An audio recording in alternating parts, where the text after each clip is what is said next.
Karl is always last to show up for some reason. I don't know why. I'm fascinated with it. Make a grand appearance. Hello, everybody. Who's this guy? Hi, everyone. This guy. Who's that guy? Down there in the lower corner. Who's that guy? Hello. Yay. Hey there. Thanks for having me. Yeah. Good to see you guys again. Always good to see you. Yay. Yeah, we have Wyloch, Bill from Wyloch's Armory on with us today, who has very graciously taken the time to be with us. Thank you, Bill. Thank you, Bill. Oh, yeah. No, thank you for having me. Absolutely. Exciting. Need So, something to this do is with my kind of- afternoon. Mhm. That's great. I love that. We're just kind of winging it. We don't have any kind of actual plan. We can craft, we can talk, we can whatever. So, Yeah. I just got off a month straight shift, 12-hour shifts at work. So I am not crafting or doing anything. I am sitting here half conscious, kind of in that nice euphoric delirium you enter when you're really tired, you know? It's kind of Oh. cozy. that is kind of cozy. Yeah. Nothing really matters because you just can't focus on it. So, Bill, you have your channel that I'm sure everyone knows about, but let's talk about it anyway. Wyloch's Armory. Yeah. Yeah. I make stuff like you, like all you guys. It's And like you've been going like for like 10 years. yeah, a little more than 10 years now. So I got in early. Was lucky to get in early. I was in that Very first nice. wave of the DM Scotty apostles. Mhm. Yeah, you were one of And- the first people I started watching when I started crafting in like 2020. So Same. Okay. Same. Okay.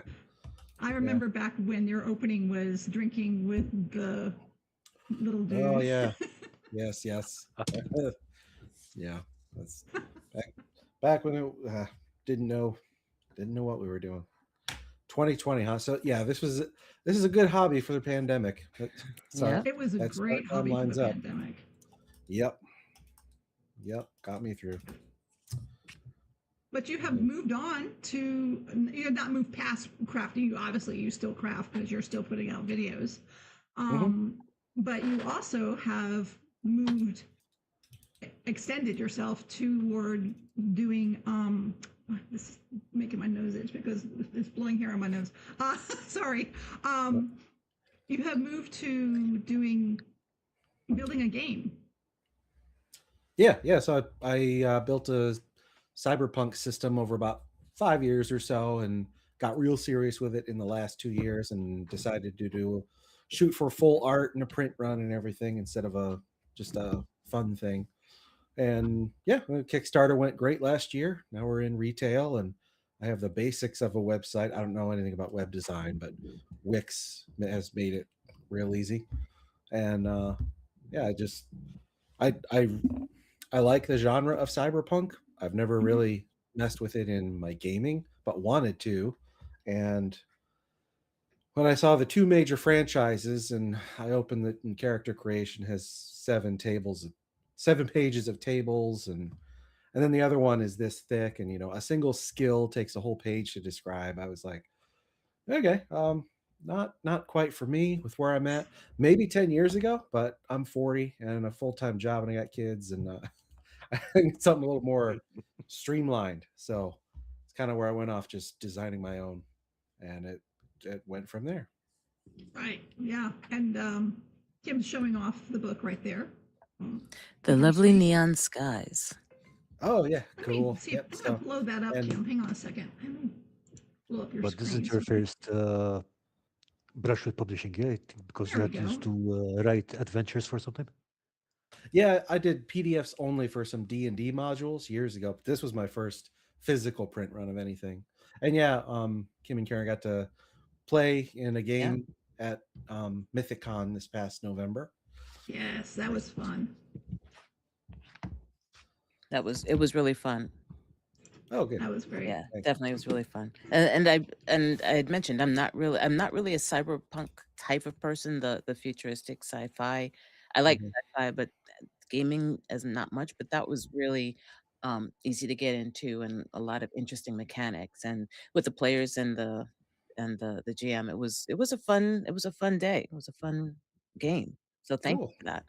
Glad Yeah, you liked it. Yeah. and I'm getting more into it, into Mhm. cyberpunk. Yeah. Yeah. Don't force it. Never force No, anything. no, You no. know. But I really enjoyed that game because I got to mess around with a digital, with the, well, in the, as my character, got to mess around with the digital components of a pool table and take people and scam people What? from What? buying oh the yeah, pool that's right. You table. rigged up Mm. that pool table. Mhm. Yeah, I remember that now.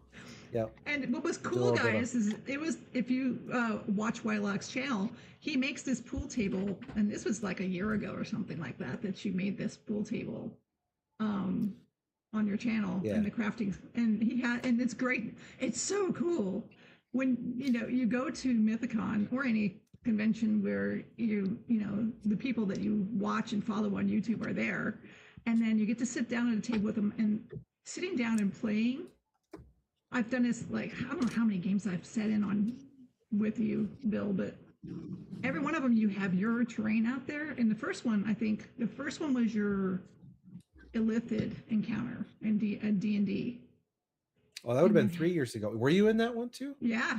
That was Oh three or no, 4 years ago. Yeah, that was 3 or 4 years ago. It was me and I did Mia, bring that. and Hmm. yeah, that Yeah. was awesome. Because you have watched Yep. it being made on YouTube, and then you sit down and look at it at the table, and you're like, "Holy crap! I saw this being born." Yeah. That pool table in particular, since you bring it up, it is weird how, because I was just messing with that pool table yesterday while I was shooting some video Mhm. um, for the one I just put out. But that little pool table continues to be like probably one of my top 5 favorite projects of all time. It's not epic or huge or anything. It's just somehow, I mean, I'm sure you guys can speak to this. Like, Karl, maybe you have videos where you have something that isn't a banger. People don't really watch it, but it's still your favorite little project for some Oh yeah, reason. absolutely. Yeah, exactly. That pool table is one of them. I don't know. Actually, I was going to ask you because you just mentioned that the pool table is one of your top 5 favorite projects, and I was Uh-huh. going to ask you. I mean, like over the past 10 years, you must have a few favorites. So, what are they apart from the pool table? The ping pong beholder. I've gotten a lot of mileage out of that, Mm. and Yes. Mhm. the mind flayer lair that you just mentioned. The whole Tomb of Horrors and White Plume Mountain build. Yes. Oh Yeah, yeah, jeez. Yes. yeah. That he brought that. You brought the Tomb of Horrors and laid it out on that big table at Mythicon that one year. That Mhm. Oh my gosh, that thing was huge, Yeah, I remember absolutely when you did your enormous. video where you spread it out over the garage floor, and I was like, dude. Yes. Yeah, that was my previous house. Yeah, painted the garage floor to have a nice neutral gray background against, so it would look like a map that was printed in a book when shot from above. Yeah. There was also a Duragar caravan many years ago that is being pulled by spiders. I really liked that one. Awesome. Ooh, What are that your I guys' don't favorites? I Not of don't mine. What are remember your that favorites one. that you have made? Ooh. Oh, Carl is What running about you off to get his guys? favorite. Uh, I'm Carl, thinking for me. Sorry. sorry, Sorry, go what? ahead. I was asking Carl what his favorite was. Sorry, go ahead, Kim. Oh no, go on, girl. No, no, look. I mean, we started talking, so we might as well continue. All right. I'm thinking, at least for me, that I have two sort of, I guess, that I can think of off the top of my head. I like the DM screen that I made, which was that cardboard that has the cells inside Hmm. that wrapping paper. So I pulled off pieces and made little vignettes in the side of the cardboard and turned that into a DM screen. And the story has um, it's a tale of someone going on a quest and encountering all these different things that I put in the screen. So I sort of like the way that one fit together. Um, the the rest are very very close together. So I'll go with one and keep moving on. Carl. Okay, for me, my top one has to be the Ruin Tower. It's not much to look at Mm, from the outside, but the interior shots you get through the holes in the walls look really good. mhm. So yeah, probably going with that one. Which one did you say it was? The Ruin Tower. It's a multi-part, multi-section Ruin Tower. I'm looking for it right now in your backlog. Yeah, it's really cool. I'm lacking here in I don't have anything that has been put on YouTube. That's my favorite build, so I can't really speak to this. But Doesn't have to be on YouTube. Yep. I do have, I think my favorite build is still probably my little hag's hut, my little Baba Yaga hut that Mhm. is that it was based off of Dungeon Miser's, I think it was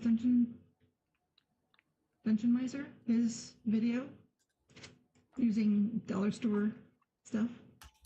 That's fine. Okay. Yeah, that was But- really cool. So you said that your favorite, one of your favorite, if not one of your favorites, was the pool table. But I'm gonna say that my favorite of your build was the Illithid build. I love that build. That was amazing. Even before I played on it, I was in love with that build. I think I spend a lot of time making test pieces and trying out different paints because when we deal with the cheap dollar acrylics that we do from Michaels and such, Mm-hmm.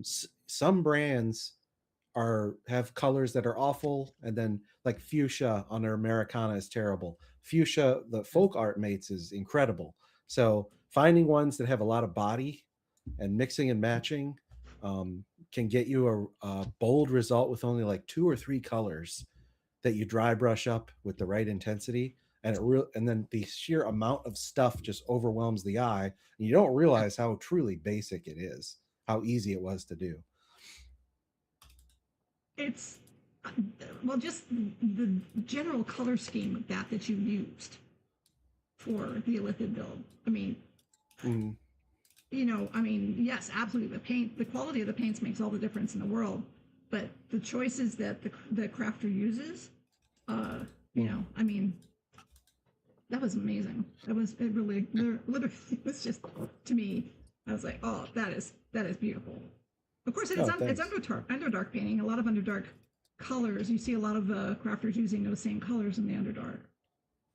It's hard to go wrong. I love seeing all the interpretations of the Underdark. Yeah. Speaking of interpretations, I really like the series of buildings from Baldur's Gate that you were doing, even if that made me feel very old. Thanks. Yeah, those are. It's actually finishing up my most recent playthrough this morning. So, Ooh. yeah. One of the things that I thank you for is the realization and note about the 1 1/4 inch grid. Yeah. Yeah, that was something, and I had to learn my lesson before I was like, you know what, he's right. I should just go with that, because that really makes a big difference, definitely. Yeah, we're actually talking about those last week when we were having our big argument about gridded versus gridless and stuff like that. Yeah. Yeah. Yeah, Chris especially was very vocal about the 1.25 inch thing. Yep. Yeah. And where I stand on that, I like a gridded look in a dungeon. I don't think it's distracting. It actually makes it look like a constructed dungeon, There's something about those spaces that but outdoor stuff, not so much. Not for me. I go like this. So when I run games, a standard, most humanoids have a move of 30 in D, if you're in D&D, right? We don't even measure. I say go like this, thumb to pinky. That's your standard move. And if it's a little bit outside, it's fine. Hand wave it. Mhm. So yeah, unless you hit a player with giant hands, then I don't think that's a big problem. Maybe that just means that their steps are a little bit bigger, so they can move that further distance in the same time. I have not moved to 1.25 grit. I don't know why. I'm still at 1, but I don't use grids that much, so Yeah. maybe that's why. I just Mhm. I don't really use grids all that much in my builds. A lot of maps nowadays, most maps don't have the shared wall problem anymore. Yeah. They leave a square, so it's not so much a thing. And I was probably overthinking it all to begin with. But my current batch with the magnetiles encased in the foundation, Yeah. those just happen to be 2.5 inch. If they were 2 inch, I probably would have used an inch when I made those, but just evenly divisible, and they're just nice and chonky. They're real satisfying when they click together on the table. So good. Oh, speaking of those, I remember the tiles that you had done with the tabs. The tabs, yeah. Yeah. Okay, I use those for walls, for low walls basically, and lineup skills that turned out to be fantastic. Did have to make a couple of iterations because in the first one I just left the bottom open and of course the tabs fell out. Uh-huh.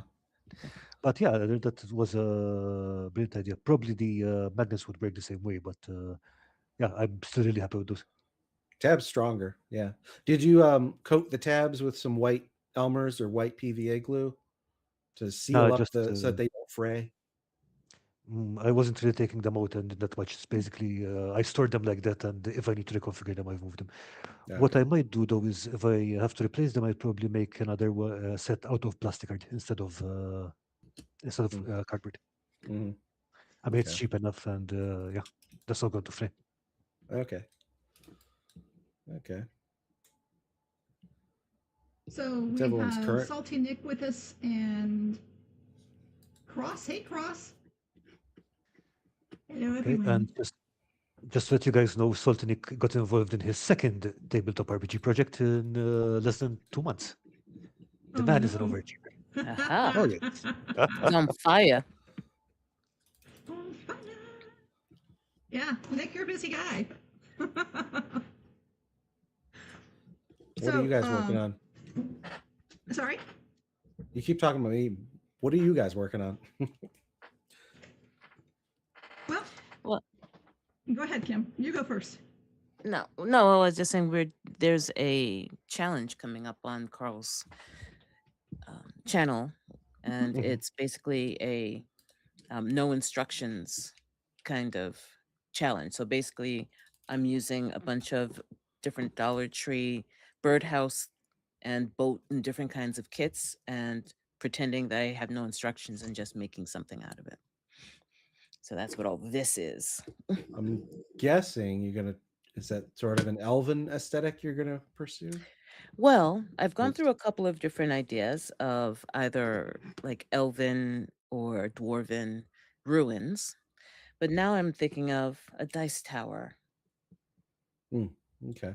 and just trying to figure out an interesting way to get The upper left going. of your screen right now, it just looks like the architecture from Rivendell from the Ah, movies. It's just oh, screaming to me. The like the room that Frodo wakes up in about halfway through the movie. mm-hmm. Oh, yeah. Yeah, mhm. that's what that room looks like to me. Oh, goodness. Uh, I might. I was gonna say I might have to take another look to get some extra inspiration. oh, that's the birdhouse, isn't it? Oh, I get you. Yeah, I've got a bunch of them. How many are you I- working on? How many are you using? Well, I tried to get a couple more today, but they were out, so it might be just this because I need more material to either go up or out. I have some if you need it. Did you use I can send you. Did you use the ones that taper at the bottom or the ones that go straight down? Well, I'm using the kits, not the actual houses. Yeah, no, I know. They had two But they- different kits. One that okay, This you're is- using the one that tapers at the bottom. Okay. Well, I have one of these and I have two of these. So that's what I have Oh, I right didn't now. see the other one there. Yeah. Yeah, there were a couple when I got these, but that we was a don't while have ago. those. Well, Wow. I don't have them any either. I went to look today and I didn't have Is it. that the one you're missing? Is that the one you want? Is that rounded one? I'm just looking for any of them because I can Oh, okay. make a hodgepodge. That's fine. But I Gotcha. don't see any more where, at least my local one. I'll have to go to another one maybe. Karl, we need a clarification on the challenge rules. Oh, you know. Yep. Okay. Yes, because Rules? rules are rules, right? No, they're not. They're not. Not What are not in rules? this. If the rules are not They're rules, more what like are they? polite suggestion. Oh, guidelines. They're guidelines. Guidelines. Politely suggested guidelines. Slightly suggested. All right. How much of the kit do we have to use? Yes. No, stop. Not yes. Come on. Lisa, you should have known. I should have. That's true. So just any part of the kit. So I could use like one little sticky out of a kit and that's it. I'm done. Yeah, but then I'm going to say that's very silly. But Right. yeah, Yeah, I whatever know. makes you I happy. know. Yeah. I'm just saying there has to be guidelines because it's No. guidelines. Do what you want and suffer the judgment. Exactly. Mm. Okay. Can it be more than one kit? Yeah. Awesome. Does this count as a More the kit? merrier. It looks like it came in pieces, so I guess yeah. Well, no, actually I took it apart. Close I enough. literally tore it apart and I'm still tearing it apart. Okay. Close All enough. right. Cool.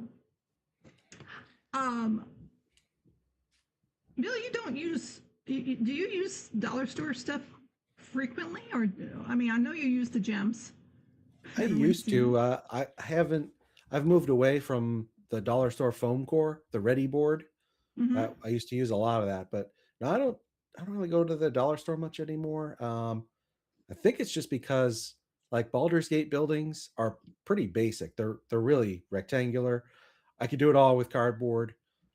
Whenever I do brickwork now, I try to not use foam if I can get away with it.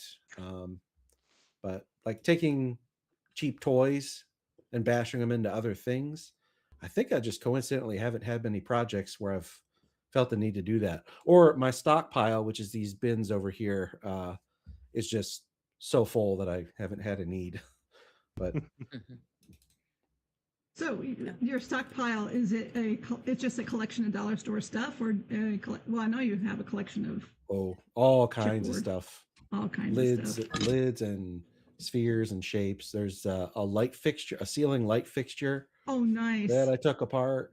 There's all kind of stuff that's been there for years that I'll probably never use, and then I'll throw it out, and then a week later I'll have an idea. Have you ever thrown happens. something It's out never and then tried thought of something to use it for later? Oh yeah, yes. Oh, don't you yes. hate that? I hate that. Yep. It's the worst. Hey, My Steve. husband. Oh, hey, Sorry. Steve. It's okay. My husband makes me go through my stuff. If I haven't used it within 6 months, I have to throw it away because he's like, don't become a hoarder. And then as soon as I throw something out, I'm like, oh man, I could have used that. 6 months is pretty tight. I mean, It is. a year, know- 2 years, maybe. Yeah, but I mean, at the rate that Lisa accumulates stuff, it's reasonable. This is true. I crafted a snail's pace. Crafted the Yeti. Hello. How are you? Thank you for joining us today. Hello. Hello. I like that icon. That's cool. That is cool, isn't it? That is Okay, neat. so let's see. Cross is working on his tabletop RPG right now. Steve from Shadow of Corner joined us. Nick says, yeah, 6 months is barely enough time for things to cool. Oh, Yep. Steve said he was posting in Bill's Discord, then turned on his TV and saw his face here. He Bill sought gets you out. around. That sounded bad. Let me rephrase that. It's been recorded by YouTube. I know. It's too late. Oh no. I'm sorry, Bill. Did I out you? Okay, so let's move things smoothly along. What are your future plans for Neon Skies? Are you planning any supplements or expansions or something? Adventures? Yeah, the rough outline for the first expansion book is about a third done, and I've begun the layout as well in Affinity. But I plan to do some open play testing, and then there will be a Kickstarter. Again, I'm going to do the artwork, pay for that out of pocket. The Kickstarter will just be to fund the physical print run. So the book will be ready in PDF form by the time the Kickstarter even starts, just like the original was. So Nice. yeah, I'm hoping to have that Kickstarter go live around November or so. Oh, that'd be great. Looking forward to that. Yeah. Got Yeah. new artists, several new artists in addition to the main guy. So we've got a little mix of styles. Nice. Yep. I love the art that's in the book that's currently existing. It's very cool.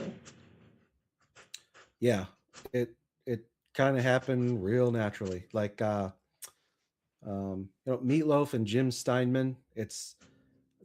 Some people are like, who really is responsible for the success, right? But I liken it to that. Like his David Simons' art style just coincidentally met up, and that almost dreamlike effect was perfect for what I envisioned my setting as. Nice. Yeah, he's Ranger awesome. Mage, Laura, hello. You changed your Her handle. handle. handle? Yeah. Nice. Good to see you, Laura. You have to wait for materials to forget what they were. Yes. Before. So there can be something new. Yeah. So any spoilers or teasers for what's in the expansion then? So there's, as you might expect, tons of new equipment, some new skills for players to leverage. Nice. There will be lots of tips for how to run games. Now that there's been more runtime and more post-launch feedback, there's tips and tricks for running a game of Neon Skies efficiently. Because if you run D&D, it doesn't mean you're well equipped for this. The rules are just structured so differently. It's easy to get caught off guard, and I mean, any system is like that. Any new system you get into, so there'll be tips and tricks for that. There'll be lots of new short stories, the same amount as in the first book.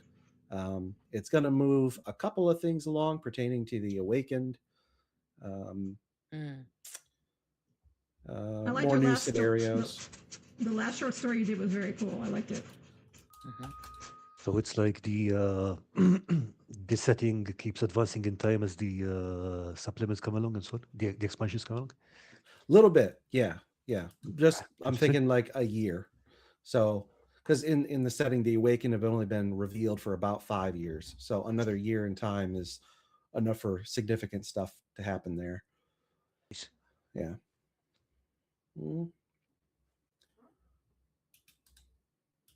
Yeah, but it's I'm not like a professional writer or anything. I dabbled with creative writing in high school and then very sporadically since then. So it's kind of fun to do. Yeah, I mean, look, you're not a professional YouTuber or a professional tabletop crafter either, but yeah, I mean, you've been doing a great job of both of those things. Yeah. You get better over time. There's someone who discovered my channel. I forget their handle. It's Emerald something. They began watching a few months ago, starting from the very beginning, and they've posted a comment on every single video. Like every day, I get a couple more comments. I don't know how they can tolerate my voice, but it compelled me to go back and look and like, oh my God, it was so bad. Those first, when the channel started on my cell phone, that was on this cardboard boom I had glued to the wall, and the phone just sat on it. It was, the quality was so bad. No, it was great. You get there organically. Yeah, and they're appreciated. They're definitely appreciated. The work back then to now is all appreciated. Oh, yeah. Thanks. I just look at. I mean, I don't know where this channel is headed, but if you even now, we've kind of figured out how things are run now, and we're a little more streamlined. If you go back and look at our early stuff, it's a mess. Well, I mean, when you say early stuff, it's like last week, so it's. That's true. Early stuff is still last week. That's true. What kind of stuff would you? what other kind of stuff, if any, would you want to do with this channel? Well, I would like to do more.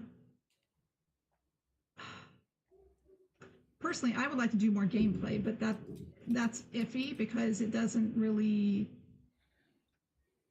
Live gameplay is kind of a hit or miss. It's either it hits really great or it doesn't hit very well at all. I do enjoy live gameplay, and the other thing I'd really, really like to do is more collabs. And that I know, I've said it too many times. I love collabs. Love collabs. Mm-hmm. Mm. Okay. Yeah. Yeah, live is hard to do.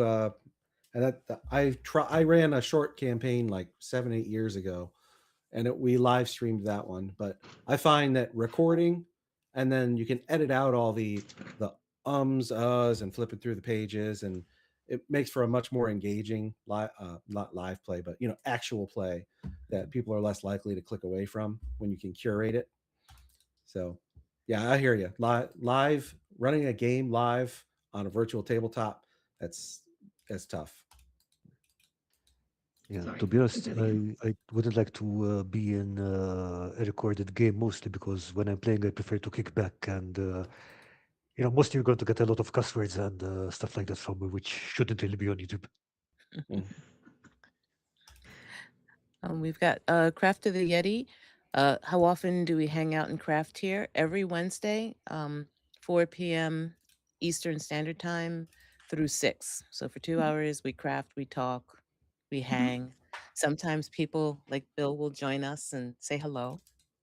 Sometimes, and on some at some occasions, like on Halloween and on New Year's, we did do some gaming. We did a solo play of Call of Cthulhu, but I really am looking at doing more actual live play. That'd be sort of cool. Steve has a question. Does Twin Steel have other aliases? Well, yeah, that was from the comment that Bill had made about the person who recently started watching and was leaving comments. Mm-hmm. What was the handle of that person again, Bill? It has emerald in it. Emerald something? Yeah. Okay.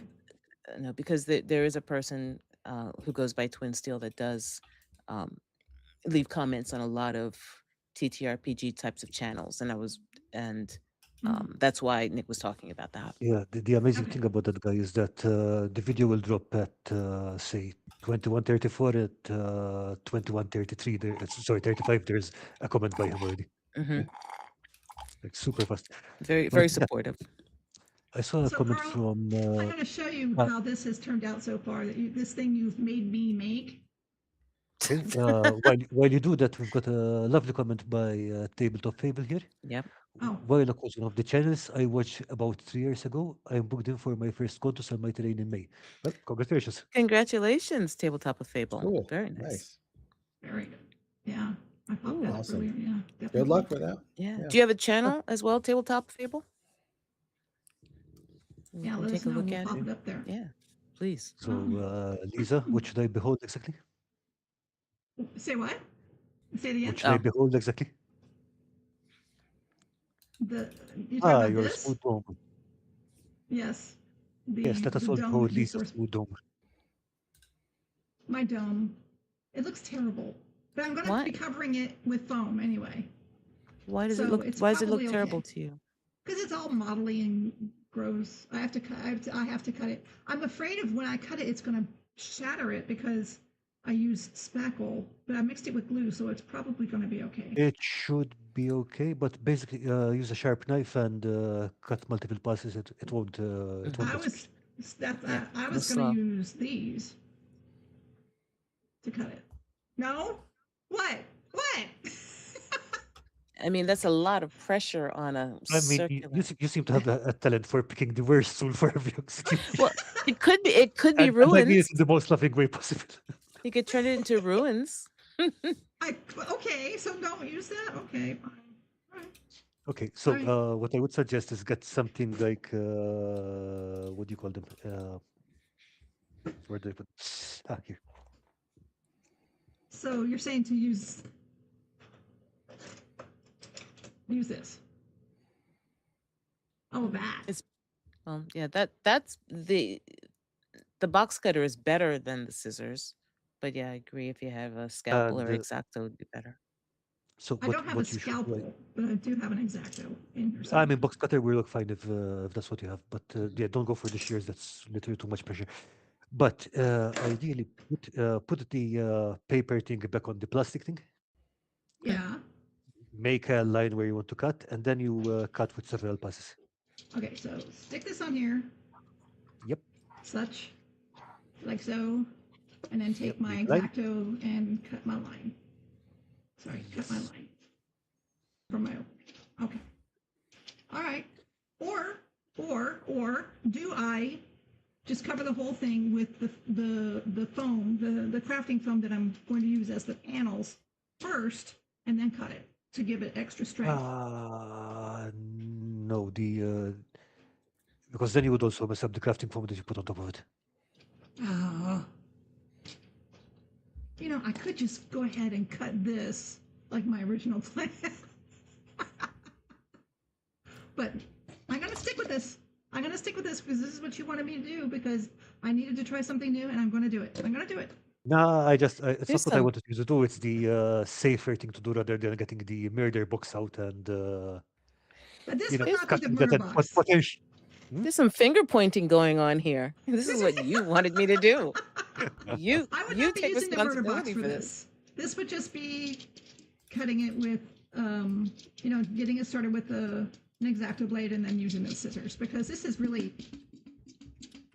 can't really mess it up. So that'll be, if this doesn't work out, that's my default. Yep. So saying Hey, hi to Chris. Chris.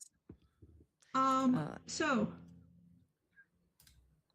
there was something back here that I wanted to touch on real quick. So what was I? I was gonna bring up Steve's comment About the about streaming? Yep, that's exactly where I was going. Go for it. Go ahead, Go Kim. for it.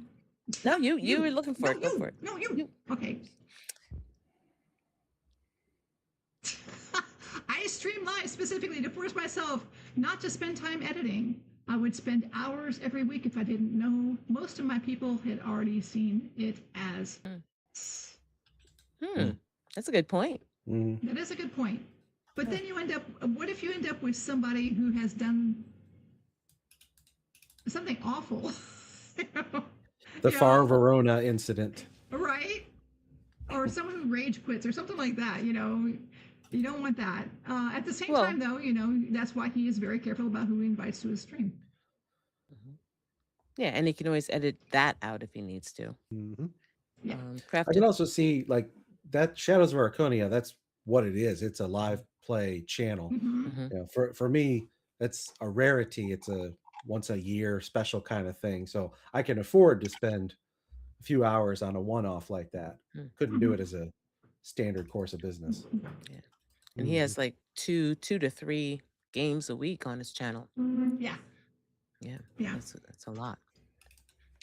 Craft of the Yeti, very fun. It's nice to have a time set aside every week to craft at the very least. Yeah. That if you were here earlier, you can see I'm putting some things together and it moves incrementally from week to week.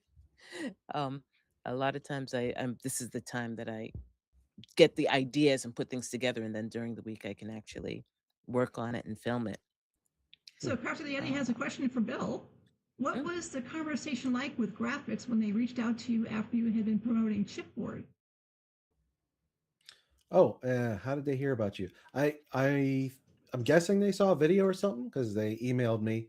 But the conversation this was years ago. So a couple of emails. Let's set up a live stream call. That only lasted like 10 minutes with their rep to go over easy terms like, if you show our products in a video, don't tout another company in that same video, common sense stuff.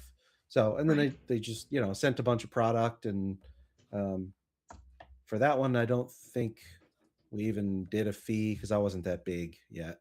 So it was just, send me product and I feature it. It was pretty easy, pretty informal. back in the days of the wild, wild west of crafting Yeah, and of YouTube, frankly. and YouTube. Yeah. Yeah. Chris says, Bill, you're 3 hosts for my original playtesters for Cyber. That's us, Kim, Karl, and I. We're original playtesters for Cyberpunk Rules Hack for Index Card RPG that just streamed live on Steve's Shadow of Draconia end of January. So, Oh, okay, cool. Yeah, I have been last week. I was reading through the Index Card RPG books because I have a list of games I want to try. I want to try more new games for myself. I think it would be healthy for me. So, like that, Frostgrave is on there. Astro Prisma, a game that just I backed on Kickstarter, which is a solo thing, and ICRPG. So the Cyberpunk rules for I'm sure it's short for something. So Lil CWA. So that's the what's the word? Something shell. oh, yeah, I know. The stock setting in ICRPG, null shell or something shell. But yeah. No, you know what I'm thinking? I'm thinking Brandish's suit thing. That's hard suit, I think. Yeah, hard suit. Yeah, I'm thinking of that. So that's not what you're talking about, I think. I dropped my magnets. Where'd they go? I forgot what they call them in Index Card RPG. I know that's like campaign frames in Daggerheart, but same concept, but they have a different name for it. But yeah, I mean, like trying out different games is a brilliant idea, even just for the variety. Frostgrave is massive fun, especially if you can get a short campaign going. Index Card RPG is lots of fun. Actually, speaking of new games, and new to me, I picked up this copy of Traveler last week. It's from all the way from 1977. Oh, yeah. Wow. Can you throw that up there again? Karl, throw it up there. Now that's sort of Oh, yeah. Traveler. the setting vibe of that is a bit like Star Wars, right? Or is it closer to Star Trek? Or I would say it's a bit closer to Dune, if anything. closer to what? Dune? Dune. Oh, Dune. okay. Well then, added to list. Oh, yeah. I've heard of Traveler a lot. Yeah. Nick's talking about what you're talking about before. Their worlds, and Warp Shell is the world. Warp Shell. An Yes, ICRPG. thank you, Nick. All right. Thank Okay. you. And since Nick is here, also remember Pirateburg is a massive fun to play. Oh, yeah. Right. That was fun. Yeah, he's done several games. I've done several of his games. He's real fun. Yeah, I've So- just got Mothership, so I'm looking into learning that one. You were going to play Mothership at Mythic Con, weren't you? And then something happened? No, not Mothership. I didn't have it yet. Okay. I was gonna. Was it Daggerheart? There was something I was gonna. I was thinking of doing. That's right. By the way, But I just folks, it's in the doobly-doo. The link to Mythicon for the November con is in the doobly-doo. I have already bought my badge and booked my room. Ooh.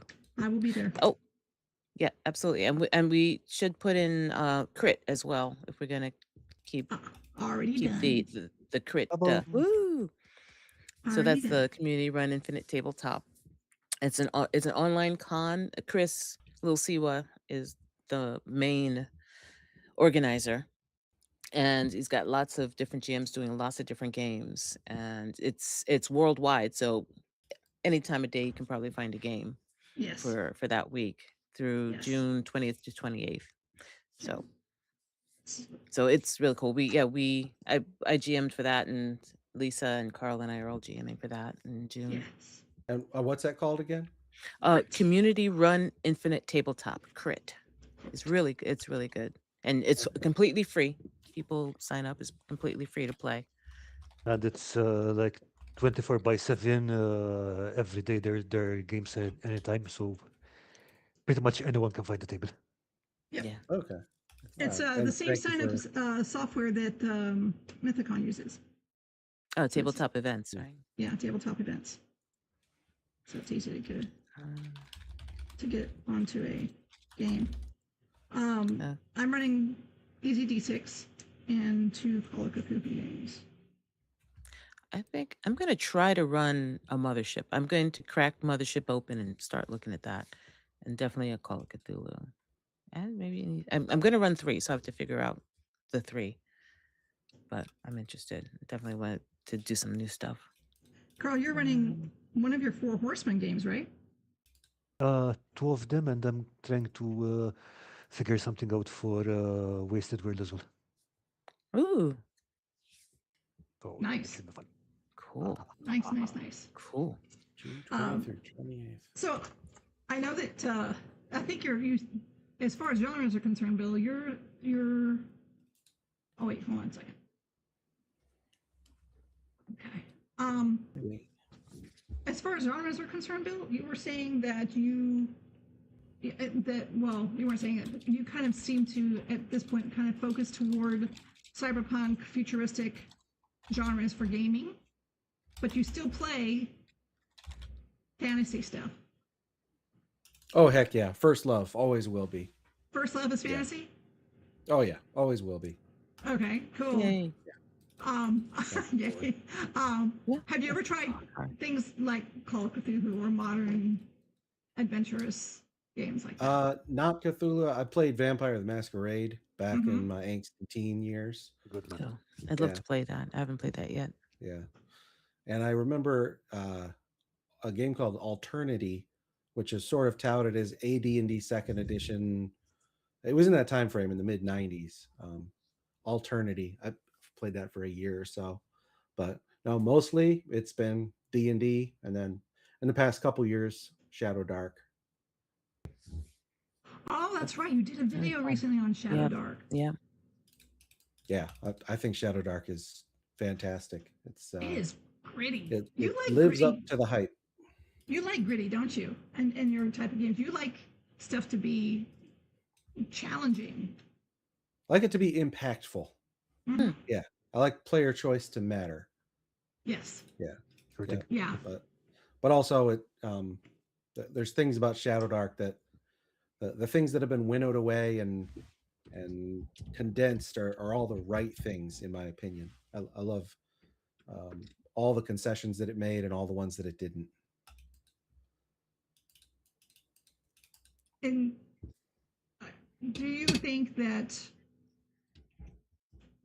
video games have impacted tabletop RPGs, the online, like Baldur's Gate, and what was it? There was another one. From the little I understand, I think they did. So I never played World of Warcraft, but There you go, that's I what I was saw friends play it, Hmm. and the way it has your abilities are on a cooldown timer and everything. I believe that is generally understood to have dictated how 4th edition D&D was built, trying to take that sort of concept.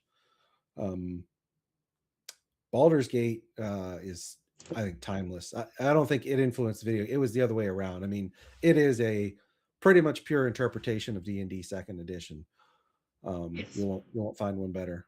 Baldur's Gate 3, they adapted 5th edition. That was the mission, and I have great respect. I think what I learned is D&D 5th edition as a video game is not that fun. I played through Baldur's Gate 3. I could get to the very end, and I don't think I've gone back. It's a great achievement. I'm not. I think it's worthy of Game of the Year and all that, but I guess I'm at the point in my life where nostalgia has taken over, and nothing new is ever gonna take hold like the things when I was 12. Well, to be Twin honest with Steel Baldur's Gate has 3, made an appearance. Hello, Twin Steel. oh, Twin Steel. Hey, Twin Steel. This Twin Good to see Steel. you. Okay. Hello. Legendary Good Twin to see Steel. Yes. The artist known as. The artist known as. To be honest with Baldur's Gate 3, I thought it was a great game in spite of the 5th edition rules rather than because of the 5th edition rules. I think it's absolutely enjoyed it. I wouldn't put it on the same level of Baldur's Gate 1 and 2 simply because of the scope of the storyline. Mhm. But yeah, I thought it was really good. Yeah, it was good. They they did what they said they would do, and it's big and epic, and it's a little clunky in some of the interface stuff, but yeah. Of course, yeah. What are the things that really get you excited about RPGs, Bill? Um, I kind of hit on it earlier. I really like when player investment pays off. So I like that when a system has enough rules, enough crunch, so they say, that it's not all hand wavy, and the things they choose to invest in their character matter and are going to shine in the moment because they're the one and only one who can do the thing. I think that's real important. Mm-hmm. And when running a session and designing for the night, I always try to keep that in mind. The classic there is like lock picking. I always go back to this, and I've done a video essay that I've hesitated on going live with, but lock picking is like ambiguously designed in a lot of fantasy settings. I don't think anyone other than the thief should even be able to attempt it. Forget about a high DC. They shouldn't even be able to attempt it. And then you can apply that to all the other very specific stats. So whenever a player has a chance to shine, that's what I like out of role-playing games. That's interesting because, for example, I strongly prefer classless systems like skill-based systems. Mm-hmm. So it's like, Well, you get it there too. Yeah, absolutely. You can. and I mean, you can have characters with individual skills that shine, but it's not something that no, you have to look yourself down this path just to get that eventually. Mm-hmm. So, Yep. do you prefer playing or GMing, Bill? DMing. I'm a terrible player. Really? I'm a mediocre DM, but I'm a terrible player because I always end up sort of over describing things and kind of drifting into DM mode a little bit, which is the most obnoxious thing you can do as a player. I don't think you're a terrible GM, by the way. I've played I many don't think so games. either. Definitely Yeah, don't think so. not a Oh, I terrible don't. GM. I'm not. I said I'm mediocre, not Mediocre. terrible. Yeah. And I Okay, don't you're not think even mediocre mediocre. either. Yeah, exactly. Thank you. But I do Okay, think that said, sorry, Lisa, that said, so we don't lose this. Lesiva said, if you want to get your feet wet sometime, I would absolutely love to host you for a game of Index Card RPG with some of our mutual friends here. Mhm. Ooh, yeah, Um, that does sound Okay, fun. yeah, so basically, yeah, I can put you in touch with him, or Lisa can put you in touch with him and get that going. Yeah, for a one shot, something like that. Yeah. Yeah. woo, Yeah, try the new system. Yeah, two birds, one stone, I like that. and practice my being reserved. Yeah. Yeah, he's running one for us, a playtest later in the month. Yeah. Okay. So that's really cool. Yeah, I Yeah. saw. Let's see, who was it? It was on. I think. It was Tales from the Backlog. It was Steve that Yeah. recently you guys did something with Scotty. Oh, the Easy D6, And yeah, it was. the cave critters, I think it was. Yes, that's Yeah, right. yeah, that was so good. Cave critters. That was so good. Mhm. That was fun. Yeah. It was so fast and fleeting. It was ephemeral. It was, you're gonna die. Your creature's gonna die. Just keep going. It was really fun. Mhm. Just something always coming up and figuring out what we're gonna do. That was really fun. Mhm. Yeah, now that you mention it, it's like it's not that different from the standard DC6 rules, but reframing the strikes as actual lives, like one hit you're Mhm. dead and someone takes your place. That it really changes the whole vibe of the thing. Yeah. Yeah. One strike and that's it. Move on. Yeah. Yeah. But it was a great mechanic. Mhm. We set up 4 characters at the beginning, so you knew that you were going to just cascade to the next. So that was really fun. Yeah, like Easy D6 and other systems like that they're so ideal for like a con environment where Yes. you don't really worry about failing to invest in your character because it's not really designed to be long-term epic campaign play, right? The system is fundamentally more about rapid get into it and have fun, like you were saying. I mean, you can use it for long-term campaigns. I think we, Kim, how long was that campaign that we ran a few What, years ago? at the very beginning? Yeah, Whew. That probably lasted about almost a year, don't you think? Yeah, pretty much. I think playing every week and so on. Yeah. Yeah, yeah, and we were And that hopping was back easy and forth. Yeah, D6. Yeah. yeah. Oh, okay, cool.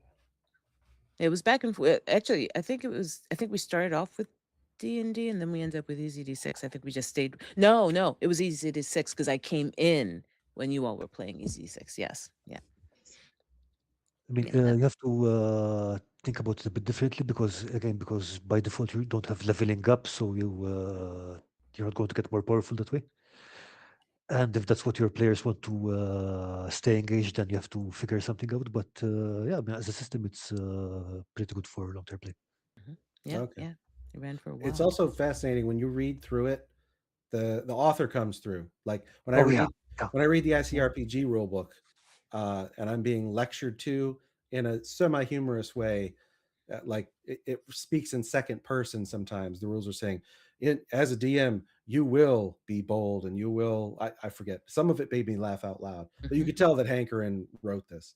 And the Easy DC6 books is just like that. It's like Scotty is there with you. It's interesting how the book is the author. That's true. I was just looking at some of the comments. Go on, Lisa. I'm just looking through the comments. No. You said that you had some comments. Go ahead and do them. Well, we No, sort of skipped over a few. I'll punch them up. What you got? I don't know. I'll go quick. You don't need to punch them up, I don't think. They were talking about the Warp Shell. They were talking about the Traveler book and Alternity that had popped up. Yeah, I was mixing up. Warp Shell was so Lil Siwa was clarifying that for me. And then yeah, Alternity, it didn't take off hugely. I don't think it went out of print in the late 90s. Was Alternity some kind of spin-off or sister product to Infinity?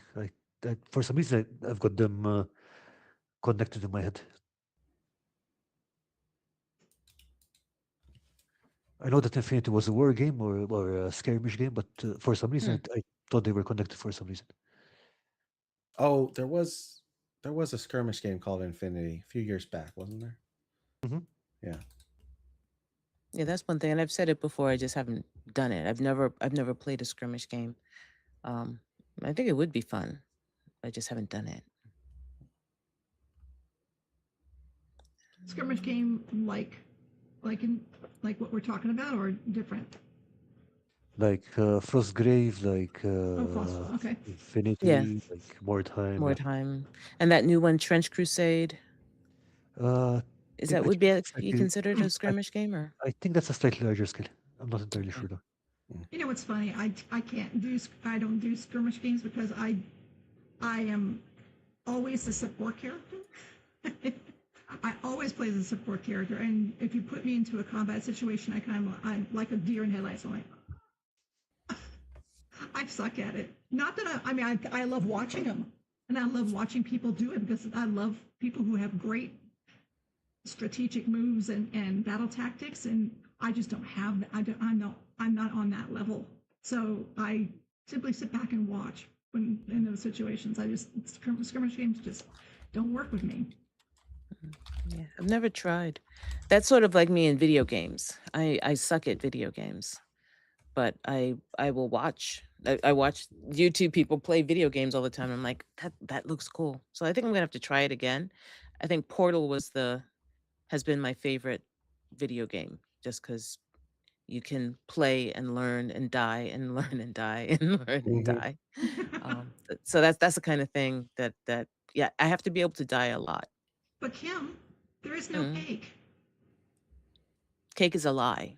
There is no cake. But if you get to the end, you find out. So I'm not going to spoil it. Cake is a lie. The cake is a lie. If you could, if in the time that, and this is a question for all three of you, going back through the years that you have been gaming, at which point did you realize that you found your niche. In other words, are you that you were more inclined to be a fantasy gamer or a sci-fi gamer, or that you like to play a certain type, that you felt better playing a certain type of character? So I'm going to ask Bill first. Minutes after my cousin introduced me to D&D, so I was 12. Minutes. And what was your character? My first oh geez, I don't remember. I just remember loving the character sheet and the cool shapes and spaces on it, and the red book that I covered on my few months back. He gave me that basic D&D, the Moldvay from 1981. Just reading through that, and the weirdly shaped dice. It was within minutes. Your Wyloch was a character that you played, wasn't it? No, it was that cousin. His name is Jeff. I spent the night at his house, one of several times. Not long after that, and went through his filing cabinet where he had folders of D&D notes and characters, because he was mostly a DM, but found one character named Wyloch, and it must have stayed in my subconscious because 20 years later started the actually, before my YouTube channel, I made Flash games, and my moniker was Wyloch's Armory, so I carried that over. Flash when games? I- That's something I haven't heard of in a long time. Yeah. Yep.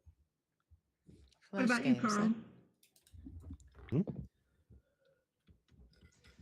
I would say 1991, sometime about September. It was a Tuesday, if I remember correctly. But I think I found a copy of White Dwarf. I looked through it.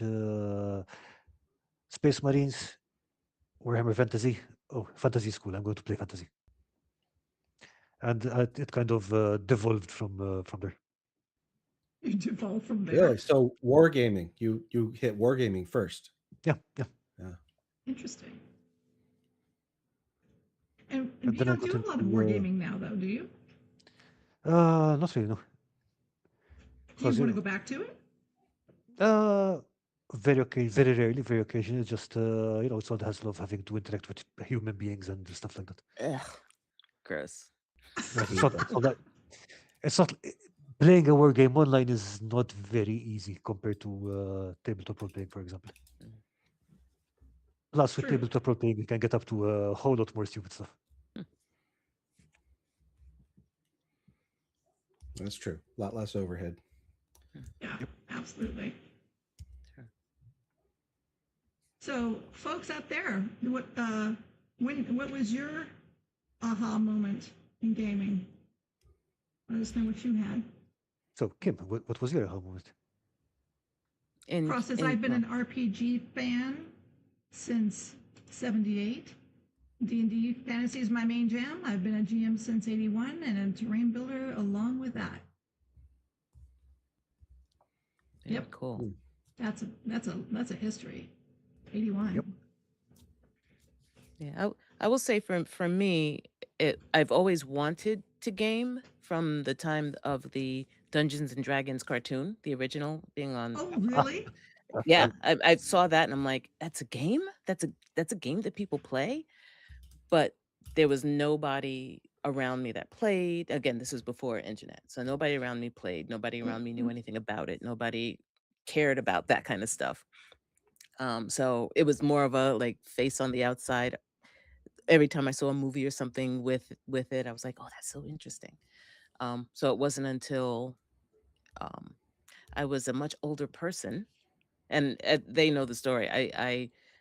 I don't ask for too much from my friends as much as possible.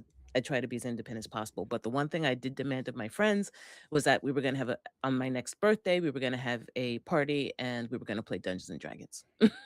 So I had to learn it. I was watching it on YouTube, so I learned how to GM, prepped as much as I could, and we had a game, and we ran a campaign for about a year after that. They stayed with me, so it was fun.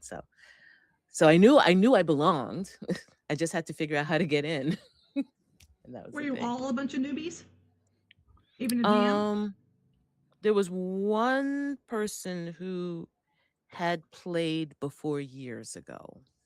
So Ah, basically was starting over again. So yeah, it was I drew them all in. which And edition then did you COVID start hit, which with? was hard. Oh, 5e. buddy. Yeah, it Okay, was just before before COVID. gotcha. Yeah. And Lisa, Have what you about ever? you? Hmm? Oh, what about me? I was going to ask you real quick. Yeah, Have you ever played like AD&D or second edition, third or fourth? Any of those? I think I have every once in a while because people would play different D&D, but it was always like one game here, one game there, so they just talked me through it. So I never really internalized the differences between them. So Right. 5e is the basic of D&D that I know. Right. Right. so Lisa, what do you want to be What? when you grow up? Oh, I haven't. Well, I have to wait. I'm still trying to figure out when I haven't grown up yet, so I still need to know. I am. For years, I was an advocate. I was absolutely D&D, D&D, D&D is the game, and until recently, and this I blame Scotty for this. It's too crunchy, and there's too much to keep track of, and it messes with the pacing because then you got to go back and look at your spell, and you got to look at what all it can and cannot do, and what does it affect, and what's the range, and what kind of is the cone? Is it a whatever? Is it a square? And so Index cards.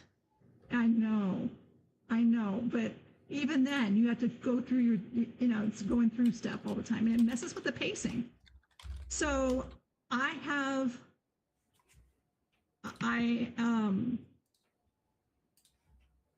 I'm kind of really a little bit open, to be honest. I like Easy D6. I love Call of Cthulhu. Hmm. But that doesn't mean that's where I'm at. I don't know.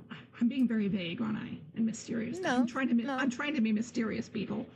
no, you're not.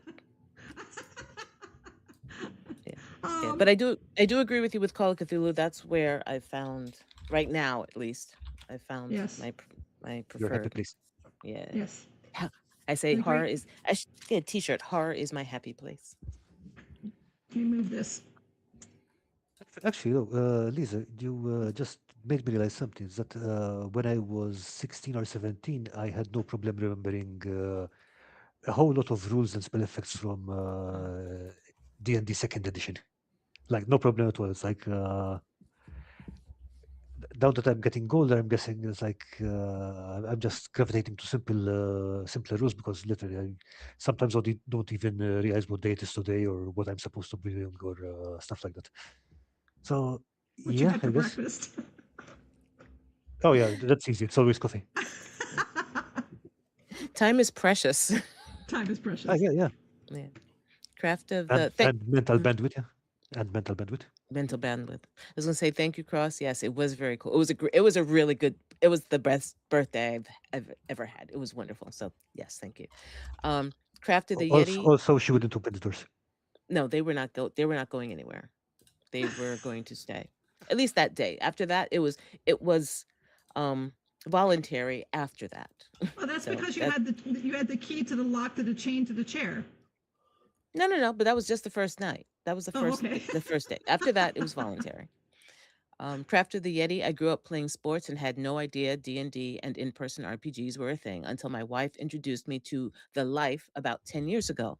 I love that there are so many sub-hobbies within the hobby. That's a wonderful point. There are Yes. so many little things, Yep. specialities that people latch onto that becomes their niche of what it's about, and that is a wonderful part of this. Yes. Something for everyone. Yeah. Yeah. I will say this: I love playing Call of Cthulhu, but making terrain for Call of Cthulhu, how do you? It isn't a terrain type game. It's all mostly theater of the mind. So that's where it's lacking for me because D&D, you get terrain. Our Easy D6, you get terrain. With World of Warhammer, terrain definitely, absolutely. The thing about Call of Cthulhu, though, I'm taking that as a challenge. But the thing about Call of Cthulhu is with the kind of setup that like Deborah Ann Wall does, you know, with those huge, the entire room, that's the room setup. You have to have the entire, if you're really going to do Call of Cthulhu in my brain, to get the feel of what's supposed to be going on, then it would be one of those big setups with So kind of like an lights and enclosed, sounds and yeah, an enclosed LARP. yeah. That's where I think that's where it would really shine. Okay, and this Um, being Kim, again, emphasis on the enclosed. Have you ever Do you been have LARPing, a Bill? Sorry. do you have a recommended like suppose someone is new or almost new to Call of Cthulhu, like a recommended actual play, live or not, to go check out? ooh, well, gosh, there was Good Time Society has done it. I'd have to find the actual Becca a Scott. specific one. Yeah, with Becca Scott and them, they've done it. No Rules Bard has Rose done it, but Bard is the one I go to. they're more lighthearted, Yeah. and lots of inside jokes and things like that. Yeah. I know And Seth Skorkowski has done several videos about it. I don't know if about, he's but done a not live actual play, place, I think. But an actual play. it's still Actually, very he good did advice do for one the. live play of Call of Cthulhu, Ah, but oh, he yeah, was a on the guest. Glass Cannon Network. Yes. Okay. Okay. Yeah, okay. Yes. And I mean, there's obviously also a few, at least, if not Call of Cthulhu proper, I think there's at least some Pulp Cthulhu on Shadows of Arconia as well. And we did do one recently with Alan as the Yes. keeper on Shadows of Arconia. Yes. Okay. So Yes. yeah, there are some, Shadows has done several, and Yes. maybe we'll do one soon, Oh, yes. someday. Well, Someday. I We have keep to play saying it. test the Call of Cthulhu games for crit. So yeah, we're gonna be doing something soon. Mhm. So Yeah, that's also another point, the flavor of Call of Cthulhu you want to get, because there's Call of Cthulhu, then there's Cthulhu Pulp, which is more of an Indiana Jones kind of thingy. mhm. Delta Green, which is kind of Delta X-Files, sort of. X-File-ish, but it's a bit more shooty, I would say. Mhm. And I mean, then there's Cthulhu by Gaslight, Medieval Cthulhu, and David, but those are just flavors of the main rulebook. There's Stone Age Call of Cthulhu. Is there? Oh, Yes. Yes. I play Gar. I hit rocks. Stone Age Call of Cthulhu. There's Ooh. Stone Age. There's Viking I know. Call of Cthulhu. Middle Ages Call of Cthulhu. Are these Chaosium ones, or these just I these think they're offshoots? Chaosium, yeah. Independent, yeah. No, I think. These are Chaosium.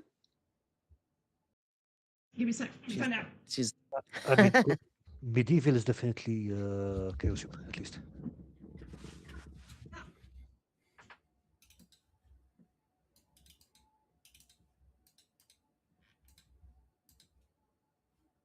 yeah. 'Cause I've got the Dark Ages one. Dark Ages, yeah. I got that one. What? Yeah, you stole my thunder. You said Stone Age. No, but no. Okay, Stone Age. We were talking about. Nah. Yes, this is You said Chaosium. Okay, you said Stone Age. I said Stone Age and Dark Age, and we were talking about Dark Ages, and you know what? Whatever.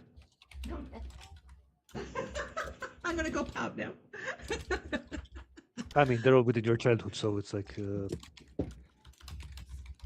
Yeah. I don't have the Gaslight one. I don't have Cthulhu by Gaslight, which does have interesting mechanics about reputation and things like that. I think that was an interesting way to play. Yeah. Geek Oh, wow. is chic. So, Geek is chic. Okay.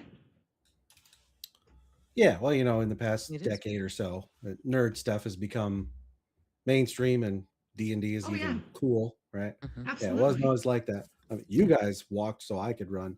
When I was in high school, jocks weren't pushing you around or anything anymore, but it still wasn't cool yet, Mm. like it is now. Yeah, And it's definitely cool now. yeah, and we're cool. We're cool. Hell yeah. Oh, hell Yeah. yeah. Oh, hell yes. We're cool.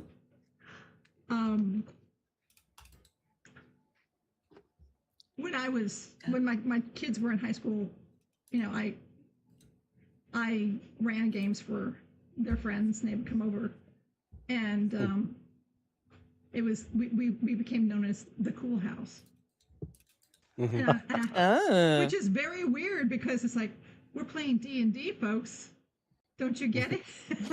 and we were still playing second edition because fifth edition hadn't come out yet.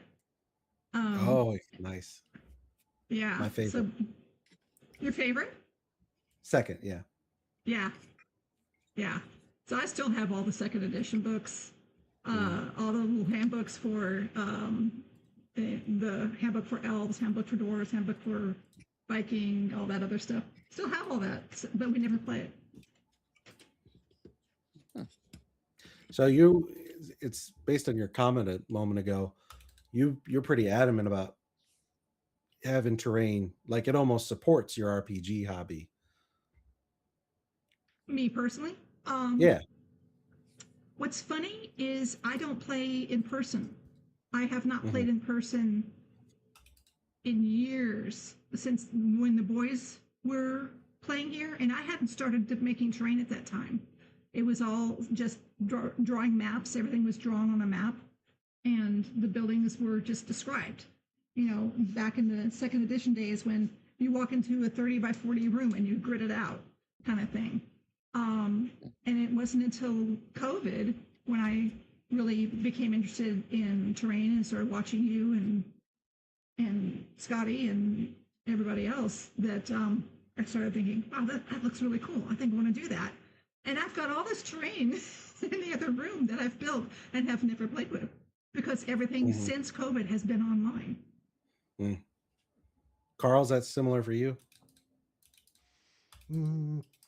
Yes and no. I mean, like, I just find building terrain to be super relaxing. Yeah. So I will usually, the terrain is usually a problem looking for a solution. Sorry, Yes. it's well a said. solution looking for a problem. Yes. Yep.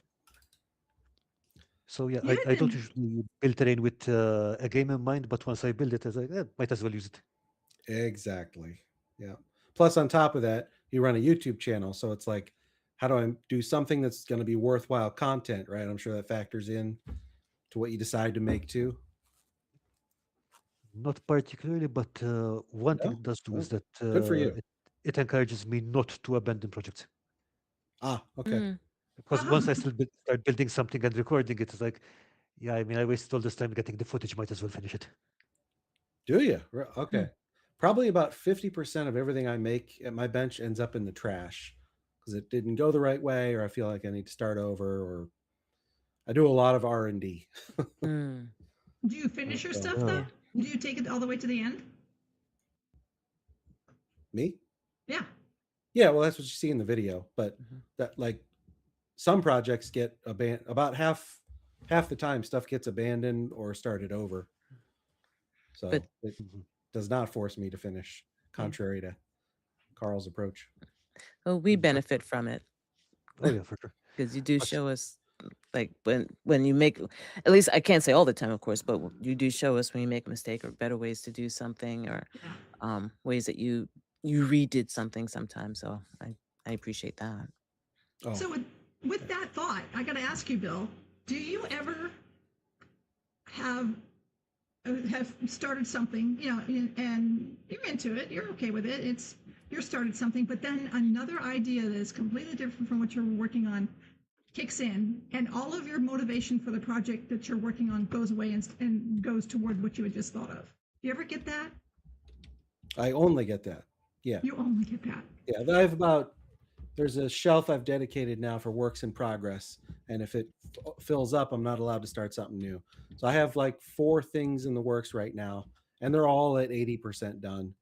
So yeah, that's how I work. It's unwise. Yeah, that's what okay, that idea with the shelf is what I need to do. I need to do that because I have way too many things. And as a matter of fact, Karl, thank you, Karl, for doing that earlier. He said, okay, one of the challenges is going to be finish it. Take something from your shelf and finish it. We need to do another one because I have so many unfinished That was things. like three years ago. Something Yeah, it like was a that. while But ago. still, Yeah, let's do another one. probably the other one. Yeah. Maybe an annual finish it. Yeah, because I haven't finished the sewer train or any of that. So that's a terrible thing that I do. You didn't finish that? No, It looked complete. nope, it's not. okay. It's still in its unfinished form. Where to put it? I don't know, but it's there. It's around here somewhere. The entrance to it is still unfinished. I mean, related to that is I'll usually reach a point where I'm indecisive about something. So I'll have several cool ideas on how I want to, you just mentioned an entranceway. So would I want to do an arch or like something angular? Should it be stones? How many depth? What's the depth of the facade? Should I paint it the same as the rest of the stone? All this stuff, because I want it to be the best version of the thing that it can be, as opposed to just getting it done. And again, I get paralyzed that way because again, I'm also trying to optimize for YouTube and what I think will, be the most resonant in a video. I mean, it's just the reality. Yep. So, yeah. I have restarted this one, which is, and Karl knows I do this every single time, and it's a nightmare for me. I have restarted this project for his challenge twice now. This one, that's the ongoing one? Yes. Yeah. I sort of fell into. Sorry, go on. I'm sorry, Lisa. No, I was just making a comment since it's anyway. Go ahead. No. I was just saying I sort of fell into crafting because it was when COVID hit and we couldn't meet, we started doing the online games, and I wanted to figure out a way for them to visualize everything. So I started crafting the terrain, and I was like, oh, this is sort of cool, and I just kept going with that. Oh, And then, you know what you should, Kim, I don't know if Bill has seen, Brian Swift runs Yellahammer. You should see the dice tower that Kim painted, that he had printed for her specially. It's really cool. It's really awesome. It's just, that's just painting. I mean, the print itself is really cool. It's up here. If I could get it without taking my earbuds off, that'd be great. And without throwing anything else off my shelf, it would be great. And I think I can. You do it. You can do it. Don't drop it on your head. I got it. Yay! She did it. I'll drop a link to Yellahammer in the doobly-doo, folks, where you can get awesome 3D printed terrain and dice towers and other cool stuff. That's beautiful. Yeah, it's really cool. It's a really cool dice tower. So. And I not felt at it all inside. influenced by Call of Cthulhu. Not at all. Not at all. The whisperer behind my eyes has nothing to do with this. The whisper behind your eyes. No, So, he Bill, made, did you get into any 3D printing at all? Or still 100% manual crafting? I'll 3D print when it's absolutely necessary, like a real fine, ornate piece of architecture. Then I might, but big surfaces, I find it to be a waste of resin or filament.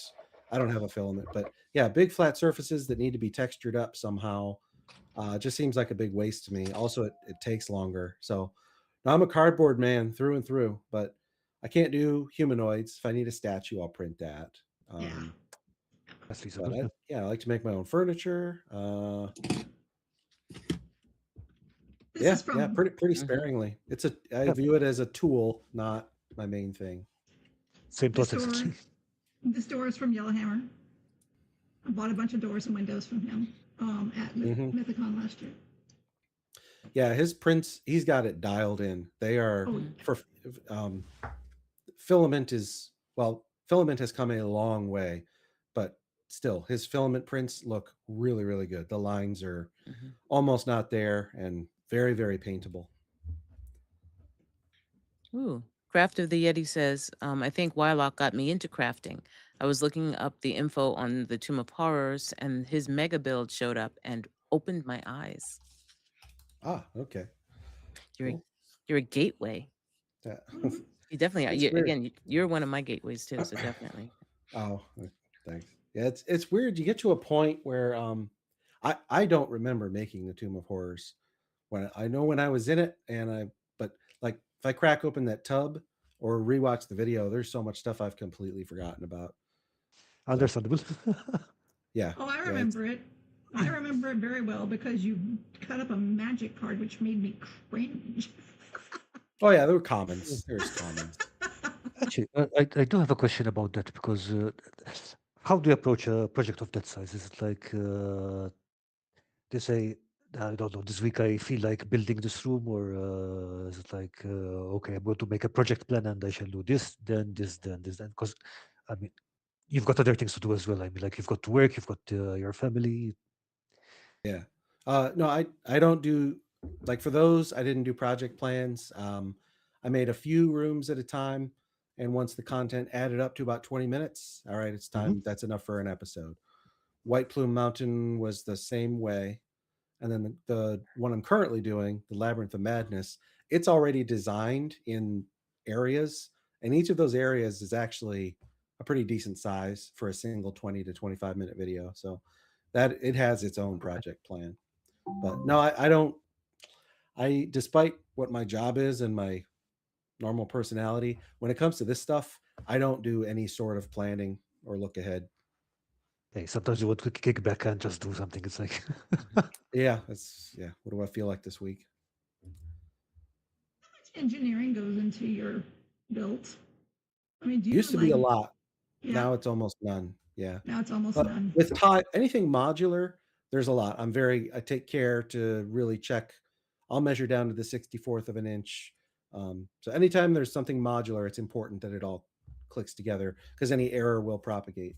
But really, that's just tiles. Other than that, there's not much engineering at all. I use a lot of double corrugated cardboard. Karl, I disagree. Candles are not that easy. I tried. they're super easy. You just need a bit of They telephone end up wire. looking as thick as the guy. That is What are you using to make them? as my Telephone wire. mini. The candles I make end up looking as thick as the mini. What I are use you using to make the? yeah. What do I you use? am using wire. I use, and it just because you got to end up doing. I mean, you can. I like to have little wax things coming down, and it just bulks it up too Let, let, much. let me throw a picture in the Okay. showcase. Okay, it's literally just telephone wire and matte medium. It is telephone wire. Yes, that's exactly what I use. I use. Sorry, as one single strand of telephone wire. Don't use the whole twisted Right. pair with the casing. Yeah. This stuff. Unless you have it ready, Lisa, I am posting the showcase link in the Discord. Okay, go for it. Hopefully it's right because I haven't done that I think I before. posted it earlier today, but feel free to do it again. That is fine. Yeah, just as a reminder. Just if anyone who's watching now Yep. doesn't look right. So Kim, I wanted to show you this. You got Oh. these houses. No, you got these houses from Michael's too, didn't you? Oh, the tops there? Yes. No, from Michael's. You got these, right? Oh, yes. The one Okay, I look at think I what picked up the happens when you Halloween ones. take two of the Dollar Tree dollhouse roofs. It fits perfectly. It fits? It fits perfectly. Look at this. Oh. It's perfect. It's absolutely perfect. I'm like, ah. I think they planned that. I think they want you to did. find it. They want They you to did. find that. They want you to put those puzzle pieces together so that it unleads you to the next clue They that said, unlocks let's do this to make Lisa go, ooh. the key, that unlocks the lock. Yes, I am Paperclips very, very suspect of that they fit so well. Paper clips with a plastic coating. Hmm. Okay, 10-foot pole. What? Don't use a 10-foot pole to touch it. Don't touch it. You have to test it, make sure it's not going to Oh, that's open too up a thick. portal or something. You know what? I have not tried the paper clips with the plastic coating. Yeah, just then with snips, you strip away 1 or 2 millimeters, and that's the flame end. So it's slightly Yeah. thicker than using like a telephone or Ethernet wire. I Mhm. like that because I guess with the Ethernet wire or the telephone wire, you can take the fine strands and fan them out a bit to make the flame. Is that Yes. the idea? Yeah.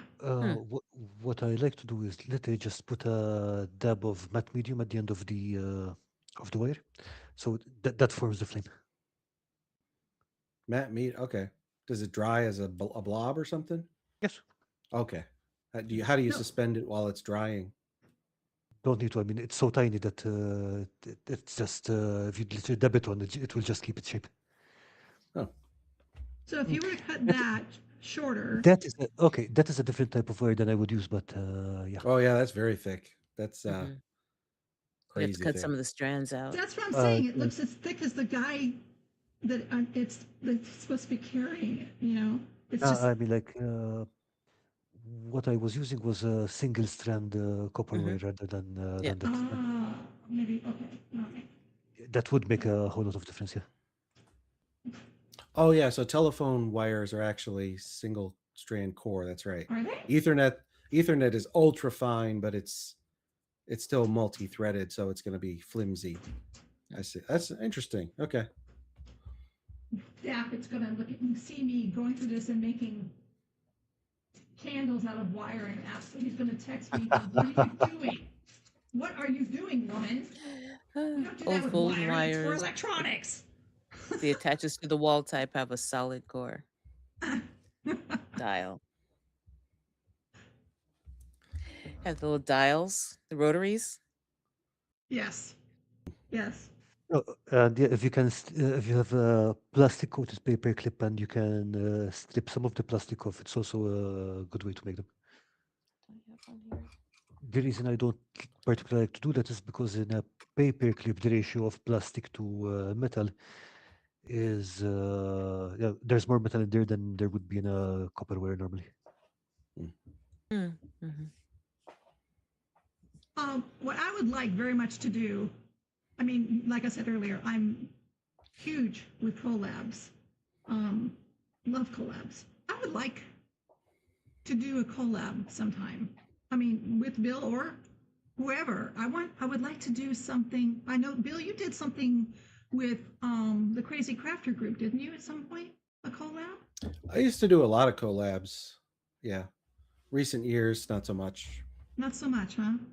Yeah. I love collabs. I think collabs are just so much fun.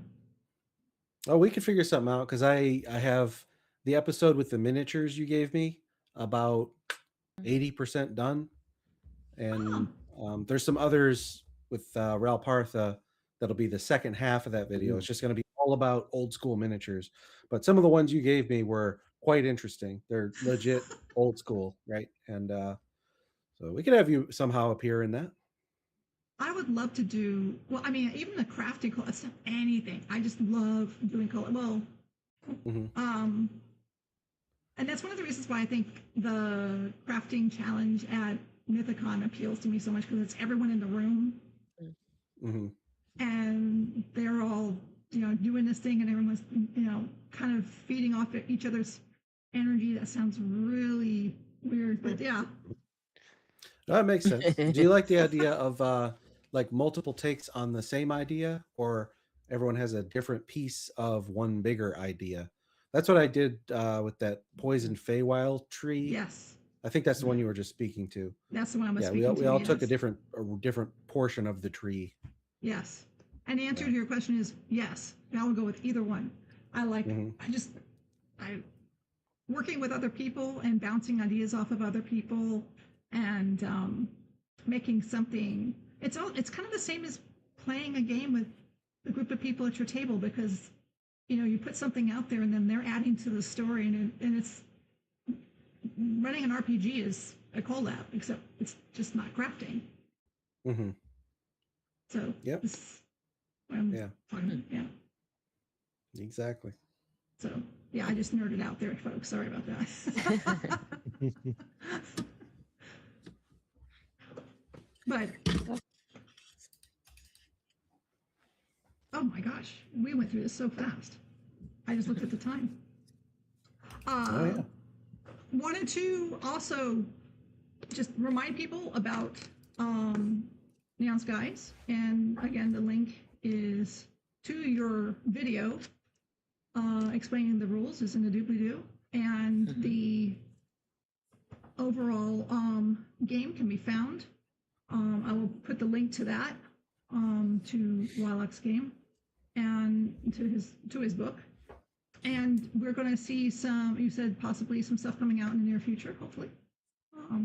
Yep. With stories. The Another actual setting. play. Yeah. Would you be interested in hanging on with us to take a look at the showcase? Here in this live stream? Yes. Yep. Oh heck yeah, yeah. I'm not going All anywhere. right. Yeah. All right. Kim, Karl, do you have anything else that you would like to ask Bill? Paint him into a corner? No, I don't think there's any kind of cornering here. No. Just I say lots that of lovingly. appreciation. I Yeah. never do that Yeah, with Bill. All right. Massive respect. While you're getting that, I'll hit Chris's comment. I finally Okay. need to sit down and attempt a rendition of some of Bill's amazing cyberpunk projects. Stackable habitat blocks are in his future. Yeah, those were cool. Yeah, those were because I think you were talking about Ready Player One. Were you talking about that, or I know that they were similar to those cities in Yeah, it's a Ready similar Player One, vibe. right? Yeah, but Yeah, stackable. yeah, and they were so simple, but they were so apropos to the feel of the stackability of it, and even being able to make them a little bit different on the outside or inside, so that you can use it as terrain and point to this one or that one. Ooh, It we've was got it was fancy really characters cool. now. Nice. Yeah. Good luck with them. My suggestion: make the, how do I say this? The bottom of it that fits into the top. So the top is going to have to be a lip around it that's wider. Make it even wider than you think by about 1 millimeter. Just trust me. Hmm. All right. Interesting. All right, this is from T, which formerly on his was Triple T. Hell yeah. Gaslands. Yeah, something similar. I love this. This is awesome. Wow. Yeah. That's a nice modification, yeah. Oh, Look at the those rust tiles. on That's that. great. Is that rust or no? That is rust. Rust I and don't know. gore. I Yeah. think that's some gore. Yeah, I think I like it. there's Why not gore have on both? top, like frosting. The gore is like the frosting on the Yeah. Yeah, rust. there's I was gore looking and at- there is just. Yeah. Mm-hmm. Oh, this is I good love stuff. the treads. Great. Yeah, it's really nice weathered. Yeah. Here's the back side of it. Oh, Oh, yes. so even if you're backing up, you can scoop them, Yeah. stab them, and scoop them. Oh, look Sweet. at there's the I gore on think that that's- too. Yep. Did that begin Yep. as a Corvette Stingray, I think? Yeah, it looks like that. Yeah. Yeah. Okay. Let's see if I put anything in. Definitely Yeah, intentionally putting some Gorvette. dents in there. He calls it Yeah. Corvette, yeah. Yeah, Corvette. he called That's correct. he called it a Gorvette. That's cool. You know one thing I really like about the way this is painted up? Gore is really easy to overdo. It's like you put too much and the suddenly it looks like it came out of carry or something like that. Yes. This just has enough of it. Just I mean like Yes. hit that very very narrow corridor. And it's in the right spots. It's where the Mhm. body would have ricocheted and Mhm. It tells the story. tells the story. Tells the story. And this is also T. This is a bust that he did. Vampire bat dude. That guy looks gnarly. Yeah, Nosferatu. Yeah. Yeah. That dude is gnarly. Did a great job with. I love the different shadings that he used for the metallic armor. Mhm. Looks really cool. printed, 3D printed. I believe so, yeah. Probably. Yeah. Because There's he somebody's does head. 3D print stuff, so I think so. Yeah, It it looks is, like yeah. it's resin. Mm-hmm. Yeah. Oh, okay. So Lawrence from Dirty Basement Terrain. Mhm. I am loving this. This is awesome. Yeah, that kind of stacked brickwork, like Karl does this really well too. And Karl, you use even a grout filler to take it even Yeah. further. But Mhm. this is the kind of thing I would like to get better at. I cannot, for the life of me, achieve that nice, natural looking, unsubwayed, like this was built in ancient times look. Really great. Mhm. Yeah. And I love the coloring he uses for the textures on the roof. Hmm. He dabs on a whole bunch of they appear very stark. If you checked out his videos, he does a great job with it, where he throws on these really stark looking colors, but then with the beiges, with the dry brushings, it mutes it down, and then the washes, and it looks absolutely fabulous. I think he calls it clown puke Clown before. puke, Clown puke, Yeah, is that what he calls before. it? Yeah, Yeah, yeah. It looks yeah. like clown puke before he finishes it off. Yeah. Yeah, But and he's got the what I'm tufts in really the liking right is spots. what I'm really liking is the color variation in the rocks. Mhm. Sorry, color and texture variations, because he's got both. Mhm. Yeah, Yeah. yeah. Faith in undertones. It's a skill that I'm still working on right now, actually, is learning to have faith in the undertones. Yeah, And yeah. yeah. There you can see the colors a little better in this one. Mhm. Yeah. That Are is those tentacles? what? Are those tentacles?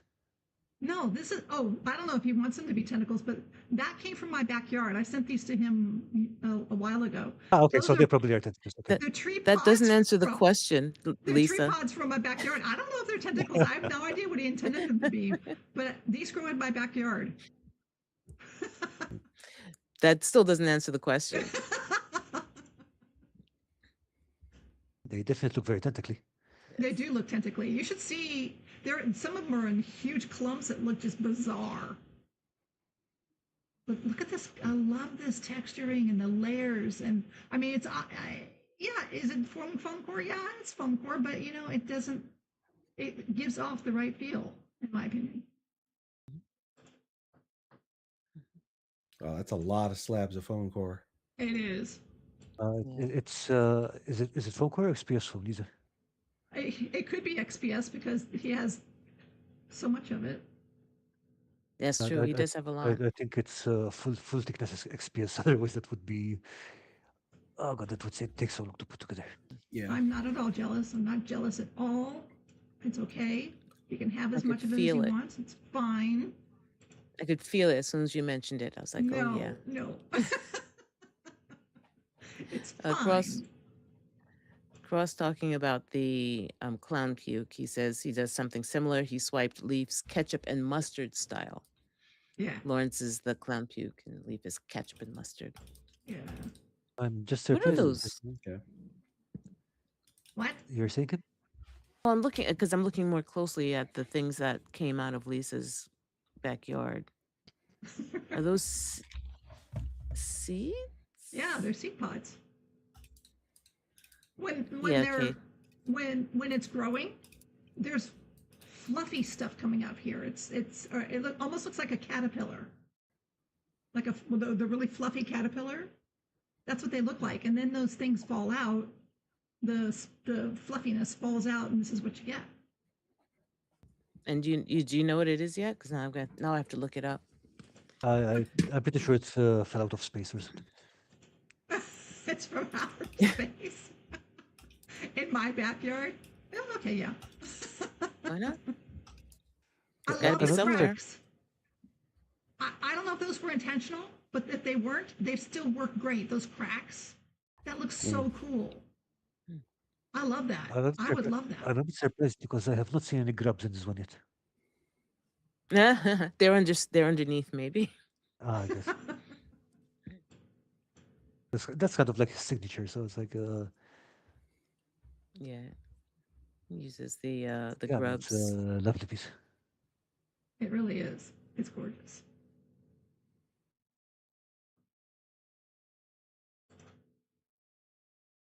Is that the last one? Yeah, that's the last one. Ah, yeah. And those curtains are really Dwarves. cool too. Yeah. What? Say what? I said the What? curtains are really cool too. Oh, thank you. Dwarves. Ooh, Yeah, finally yes. finished them. Yeah. Yes. Dwarves. Oh, that's a great army. Mm-hmm. So I put another couple of hours after the last stream and just finished off the last bits. And I did these mostly to practice non-metallic metal. So there is not a drop of metal paint in the whole unit. Wow. Yeah. That front one on the left, I mean, just that bracer right on the wrist of the Oh, front the one. wrist. I mean, Yeah. it looks amazing. Thanks. Mhm. Yeah. And There's is any no of this metallic paint. contrast? Again, Any of it contrast paint, or is it all conventional acrylics? conventional acrylics. I mostly use Okay. artist acrylics. Okay. They're a lot cheaper than miniature paints. They're a lot more pigmented than craft paints. Mm-hmm. Plus, they're very consistent. So if you get the same paint from two different brands, they're almost identical. Okay. What did you Checks call the- them, Carl? Hmm? What kind of paints did you call them? They're called artist acrylics. Hmm.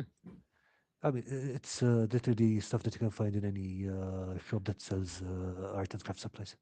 Okay. And you do your miniatures that way typically with them? Like, Well, I yeah, ask because, miniature lines have 500 colors, and Mm. I know that most artist acrylics probably have more like 20. So do you mix your own blend, like midtones? sometimes, yeah. For example, the grays are mixes, but everything else, like for example, if you look at the blue, I mean, I guess there's a bit of a mix in there as well. What I've been practicing with these is glazing though. So Mm-hmm. uh, basically, you get in that case that's ultramarine blue and cyan. Mm-hmm. You make a stripe of ultramarine blue, stripe of cyan, and then you glaze cyan in the middle, and that creates its own gradient. Yeah. So really, there's not Okay. a lot of mixing that needs to be done.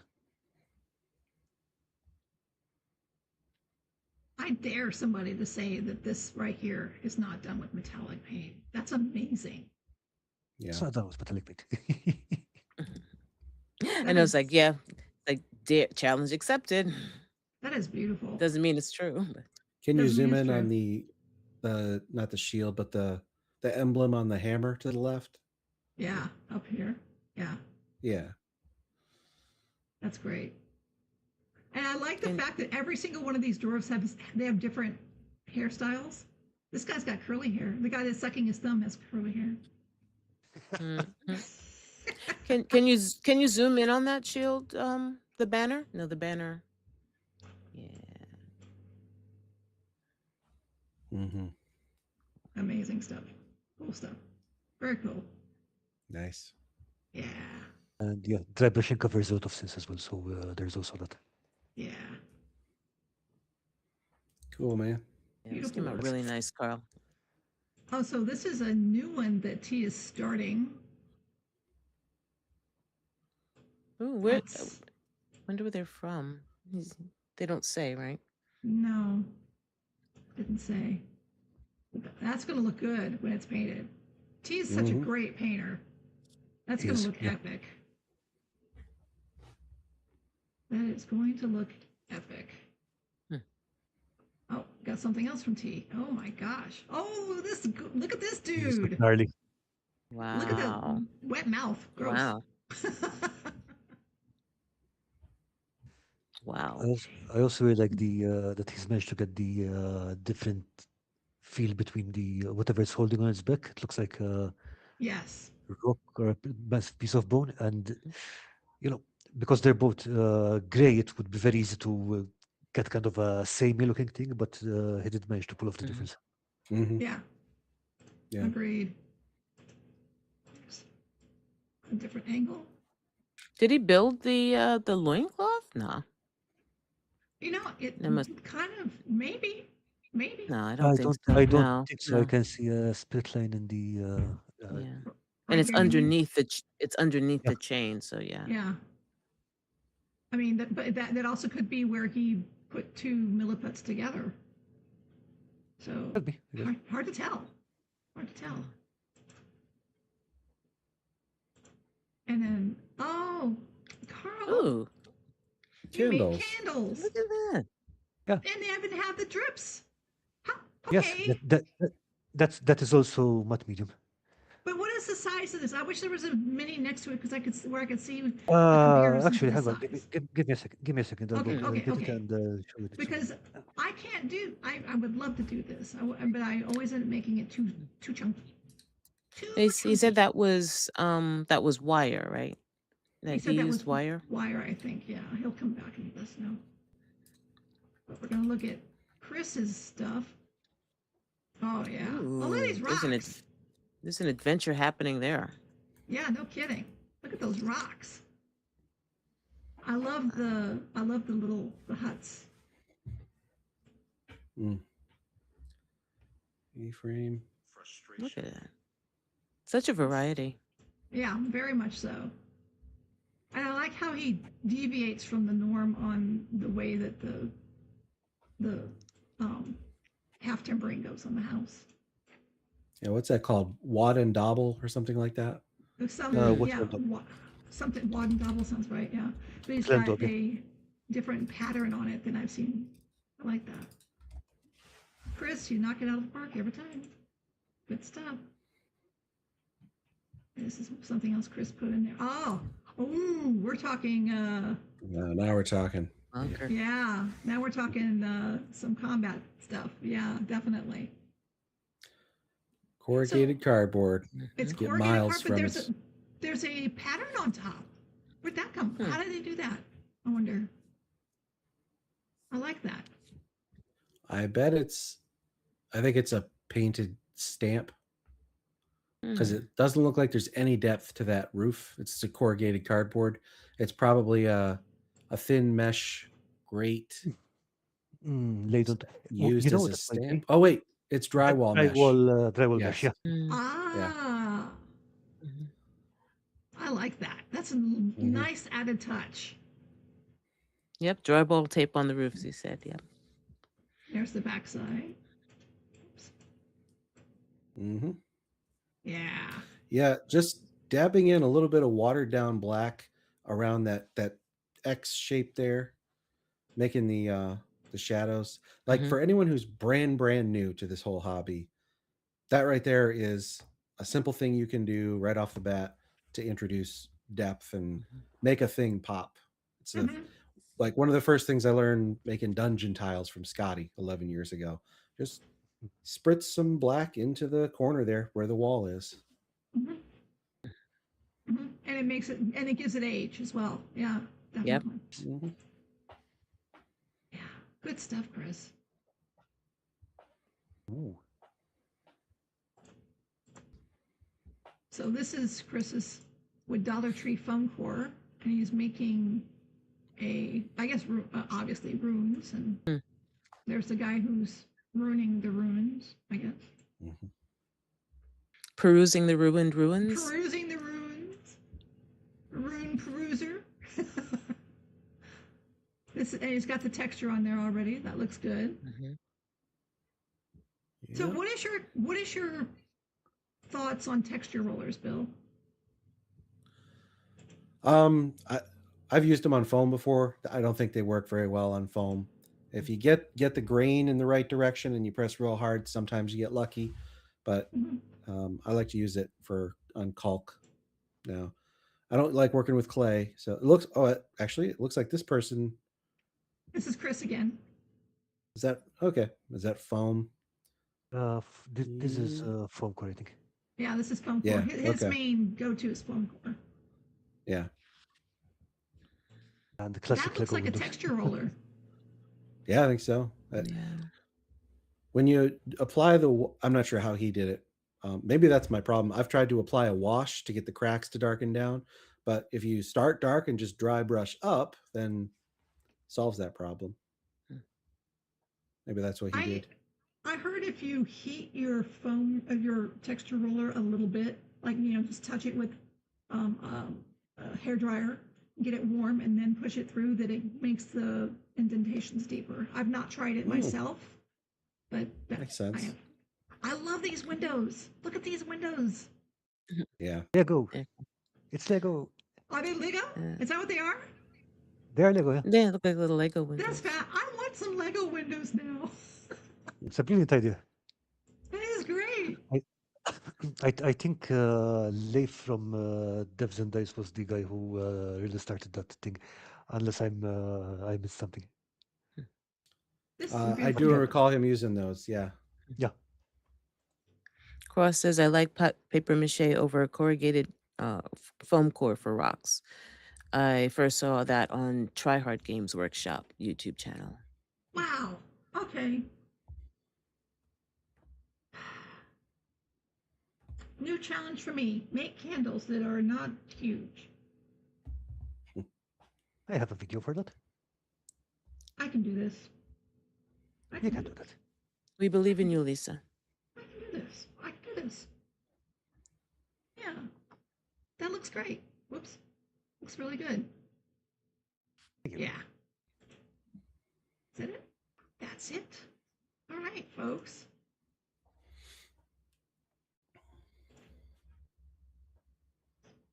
Need sound effects. Do some applause. Right. Okay, let's go. Yay.